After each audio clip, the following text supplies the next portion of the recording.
শুভ সকাল বন্ধুরা, আমি মধু চলে এসেছি একটা নতুন ভিডিও নিয়ে। মেঘাচারু সারাদিনে তোমাদের সবাইকে স্বাগত জানিয়ে আজকের ভিডিওটা আমি শুরু করছি। প্রথম থেকে শেষ পর্যন্ত দেখতে থাকো, আশা করছি খুব ভালো লাগবে। আর আমার ভিডিওর মধ্যে যদি কোনো অংশ ভালো লেগে থাকে তাহলে একটা লাইক করে দিও, আর আমার পরিবারের সদস্য হয়ে পাশে থেকো। আর আমার ভিডিওর যে যেখান থেকে দেখছো, আশা করছি তোমরা খুব ভালো আছো আর সুস্থ আছো। আমিও বেশ ভালো আছি।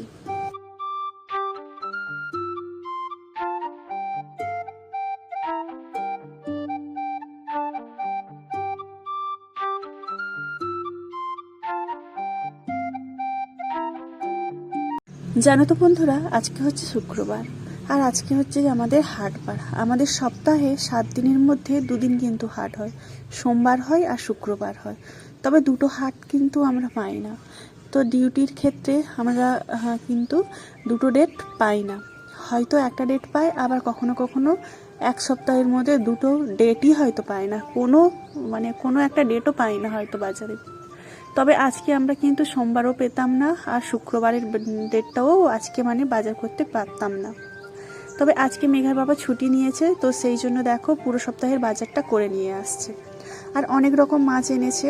তো পুরো সপ্তাহের কিছু কিছু মাছগুলো দেখো, জ্যান্ত মাছ, কই মাছ, এইগুলো হচ্ছে যে মেঘাচারু খেতে খুব পছন্দ করে, আর মেঘার বাবাও খেতে পছন্দ করে। আর সেরকমভাবে আমি খেতে পছন্দ করি না। আর পমপ্লেটও মাছ এনেছে, আর হচ্ছে যে পাপ্তা নাকি ওই মাছটাও এনেছে। তো ওই দুটো মাছ ফ্রিজে রেখেছে, তবে আজকে ওই দুটো মাছও রান্না করবে, করা হবে। আর একেবারে হচ্ছে যে ওই যে কই মাছটা আনা হয়েছে, ওই মাছটা হচ্ছে যে রেখে দেব। তবে আজকে মাছটা হচ্ছে যে একদম ঝাল ঝাল বানানো হবে না, শুধুমাত্র ভাজা করে খাবো। আর কারণ হচ্ছে যে আজকে হচ্ছে যে যেহেতু চারুর হচ্ছে যে শরীর খারাপ, আর ও স্কুলে যায়নি, তো কয়েকদিন ধরে মেঘা বলেছিল মা একটু চিকেন খাবো, সেই জন্য সকালে দেখো চিকেনও হয়েছে। তো সকালে চিকেন হয়েছে, তারপরে আর সকাল থেকে ভিডিও করা হয়নি। আর মেঘা বলেছিল যে সকালে মা চিকেনটা কিছুটা রেখে দেবে, একটু বাবাকে বলবে যে একটু বেশি করে নিয়ে আসতে, তো সেটা একটু রেখে দেবে, আর রাতে তুমি একটু ফ্রাইড রাইস করে দেবে, সেটা দিয়ে আমি খাবো। তো সকালে আমরা খেয়েছি, সত্যিই খুব ভালো হয়েছে। আর মেঘা শুধুমাত্র স্কুলে গেছিলো, আর চারু তো স্কুলে যায়নি। আর তো আমি বলেছিলাম যে আমি এখন করব না, তোমার পরীক্ষা শেষ হয়ে যাক তারপরে আমি করব।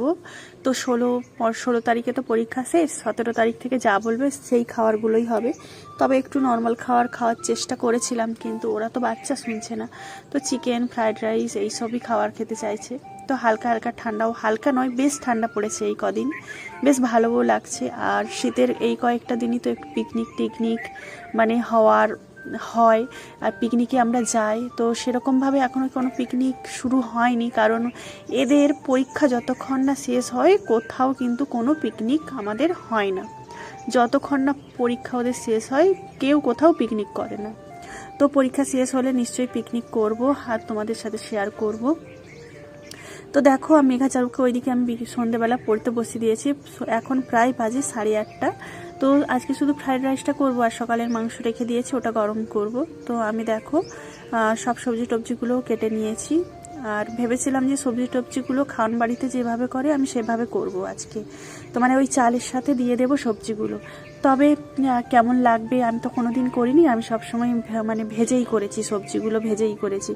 তবে আর রিস্ক নিলাম না, বলি চলো আমি যেমনভাবে করি সেরকমভাবেই করি। তবে কিন্তু আজকে সব থেকে ফ্রাইড রাইসটা ভালো হয়েছিল।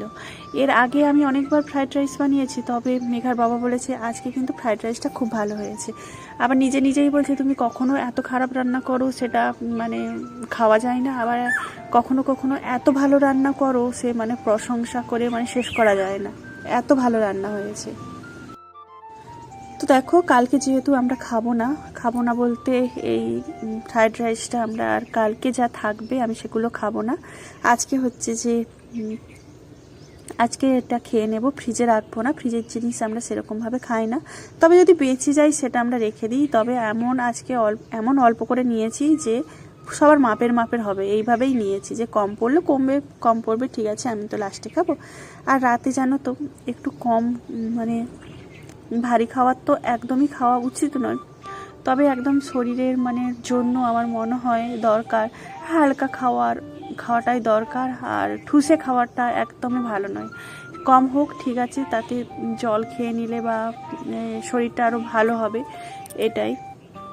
তো সেই জন্য আমি সেরকম একদম অল্প করে করেছি। আর মেঘা দেখো তোমাদের সাথে কথা বলতে বলতে, আর এইদিকে আমার অনেকটাই সবজি টবজি ভাজা হয়ে গেছে। আর চারু কি আমাকে খাতা নিয়ে আসছে, তো আমার সেরকম মনে পড়ছে না যে কিসের জন্য এসছে, কি খাতা দেখানোর জন্য নাকি ওকে পড়তে দিয়ে আসছিলাম। তো আমি রান্নাঘরে আসার সাথে সাথে ও আমার অনেকবার চলে আসছে, ওর পড়ার দিকে অতটা মন নেই।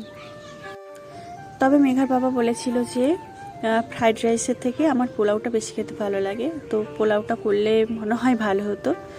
তো পোলাওয়ের কিন্তু সেরকমভাবে চালও ছিল না, তো সেই জন্য আজকে পোলাওটাও হয়নি। তো এর আগে আমি তোমাদেরকে অনেকবার দেখিয়েছি, পোলাওটা কিন্তু আমাদের প্রায় হয়। পোলাও, আলুর তরকারি বা পনিরের তরকারি এসব করে দিলে কিন্তু ওরা সুন্দরভাবে খেয়ে নেয়। তোমাদের সাথে কথা বলতে বলতে দেখো আমার ফ্রাইড রাইসটা প্রায় রেডি হয়ে গেছে। তো এরপরে আমি চিকেনটা গরম করে নেব, গরম করে আমি রেখে দেবো, এত তাড়াতাড়ি আর খাবো না। ও খুব তাড়াতাড়ি হয়ে গেছে, আধ ঘন্টা 40 মিনিটের মধ্যে আমার হচ্ছে যে রান্নাটা হয়ে গেছে। তবে মেঘার বাবা 10টার সময় আসবে, 10টার সময় একসাথে খাবো। তবে আমরা জানো তো একসাথে খেতে না একটু বেশি পছন্দ করি, এমনকি আমাদের দেখে দেখে মেঘা চারুও আলাদাভাবে খেতে চায় না। যখন আসে বাবা মা একসাথে, বাবা আসবে যখন ডিউটি করে তখন একসাথে ওরা খেতে চায়। আর সারাদিন পরে একসাথে হওয়ার না মজাটাই আলাদা, সবাই একসাথে বসে খাবো, সেটাই ভালো লাগে। তো দেখো ওদের মোটামুটি হচ্ছে যে সমস্ত রেডি হয়ে গেছে পড়া টোড়া, আর এখন আমি ওদেরকে খেতেও দিয়ে দেব। আর ওরা সব বই টই গুছিয়ে নিয়েছে, আর এখন বাজে প্রায় ওই 10:30, ওই 9:45টার মতো। ওর বাবাও চলে আসবে, তো একসাথে আমরা খেতেও বসে পড়বো। আর মাংসটা আমি এখন গরম করে নিচ্ছি। তো ভিডিওটা আমি এখানেই শেষ করছি। তোমরা ভালো থেকো আর সুস্থ থেকো, আর দেখা হবে আমার পরবর্তী ভিডিওতে। আর আমার ভিডিওর মধ্যে যদি কোনো অংশ ভালো লেগে থাকে তাহলে একটা লাইক করে দিও, আর আমার পরিবারের সদস্য হয়ে পাশে থেকো। Tata, by.